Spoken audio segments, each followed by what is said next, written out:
Hi, I'm John. It's scripture time. I'm reading chapter 16 from 2 Kings out of the King James Bible. And I got Max and Logan in the chair next to me. So I don't know if they'll come over or not. In the 17th year of Pekah the son of Remaliah, Ahaz the son of Jotham, king of Judah, began to reign. 20 years old was Ahaz when he began to reign, and he reigned 16 years in Jerusalem, and did not that which was right in the sight of the Lord his God, like David his father. But he walked in the way of the kings of Israel, yea, and made his sons pass through the fire according to the abominations of the heathen, whom the Lord cast out from before the children of Israel. This right here is exactly why God required the Israelites to wipe out every man, woman, child, and every beast in that certain areas where they came in to take over. It was to purify the land and completely wipe every remnant out so that they would not take up these practices. And you see that they did not wipe everybody out like they were supposed to, and now they're doing the same practices. So when somebody asks you about, oh, how could God do that? That's the reason. He wanted that area completely pure because he had his chosen people that he wanted to be in that land and be pure and have them following his commandments and not taking up horrible practices of the heathens that basically God had patience with them for centuries. And then finally they got wiped out, or they were supposed to be wiped out, but that's exactly why. And he sacrificed and burnt incense in the high places on the hills and under every green tree. Then Rezin, king of Syria, and Pekah, son of Remaliah, king of Israel, came up to Jerusalem to war, and they besieged Ahaz, but could not overcome him. And at that time Rezin, king of Syria, recovered Elath to Syria, and drove the Jews from the Elath, and the Syrians came to Elath and dwelt there unto this day. So Ahaz sent messengers to Tiglath-Pileser, king of Assyria, saying, I am thy servant and thy son.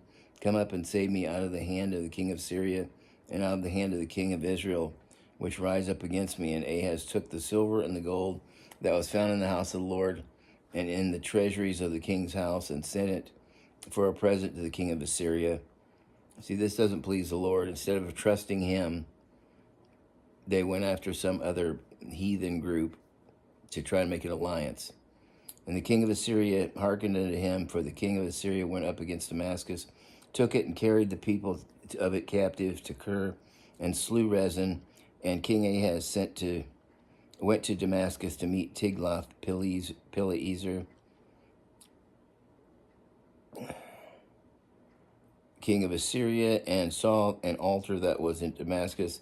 And King Ahaz sent to Urijah the priest to fashion of the altar and the pattern of it according to all the workmanship thereof. And Urijah the priest built an altar according to all that King Ahaz had sent from Damascus. So Urijah the priest made it against King Ahaz came from Damascus.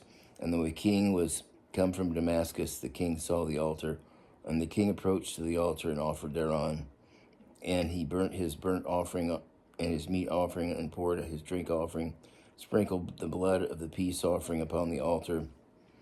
And he brought also the brazen altar which was before the Lord from the forefront of the house, from between the altar and the house of the Lord, and put it on the north side of the altar. And King Ahaz commanded Urijah the priest, saying, upon the great altar burn the morning burnt offering and the evening meat offering, and the king's burnt sacrifice and his meat offering, with the burnt offerings of all the people of the land, and their meat offerings and their drink offerings, and sprinkle upon it all the blood of the burnt offerings and all the blood of the sacrifice. And the brazen altar shall be for me to inquire by. Thus did Urijah the priest according to all that King Ahaz commanded. And King Ahaz cut off the borders of the bases and removed the laver from off the team and from off of them, and took down the sea from off the brazen oxen that were under it, and put it upon the pavement of stones, and the covert for the Sabbath that they had built in the house, and the king's entry without turned he from the house of the Lord for the king of Assyria. Now the rest of the acts of Ahaz and that which he did, are they not written in the book of the Chronicles of the kings of Judah? And Ahaz slept with his fathers and was buried with his fathers in the city of David, and Hezekiah his son reigned in his stead. And that's the end of chapter 16. Till next time, God bless.